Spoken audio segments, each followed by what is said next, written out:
Anyong mga kapusan, for today's video ay isi-share ko nga sa inyo ang aking karanasan sa pag-claim dito sa Incheon Airport ng Gongmin at saka Twedgicom. So bago nga ako pumunta dito sa Incheon Airport ay binigyan nga ako ng instruction kung ano ang aking gagawin ng Gongmin at saka Twedgicom at eto nga iyon. So dumiretso nga ako dito sa may 3rd floor pero pinapunta muna ako ng 1st floor para sa NPS.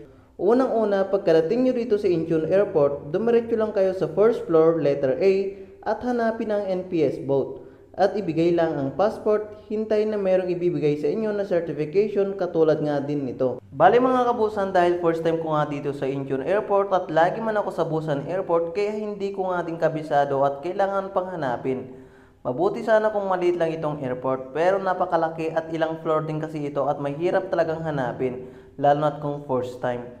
Pagkatapos dito sa may NPS, sa Gate A, dumiretso naman tayo sa 3rd floor pagitan ng letter H at saka letter G at hanapin ang currency exchange na Worry Bank. Ibigay lang ang requirements na passport, plane ticket sa bank teller para sa verification at antayin lang ang documents na ibibigay niya para sa pag-claim ng benefits sa loob ng immigration. Dahil 5:20 PM pa naman magsisimula ang check-in at 3 PM pa lang naman kaya kumain muna ako dito sa may Egmont. Snacks lang mga kabusan dahil wala naman malapit na restaurant dito sa may check-in letter M kaya eto na lang at gutom na gutom pa naman ako. Di kasi ako kumain ng umagahan bago nagbiyahe sa Busan papunta dito sa may Incheon. Tapos naabutan na din ako dito ng tanghalian kaya nalipasan na din ako mga kabusan. Kaya eto pantawid ng gutom. Eto nga naka-check-in na nga ako dito mga kabusan at papunta na ako dito sa may immigration.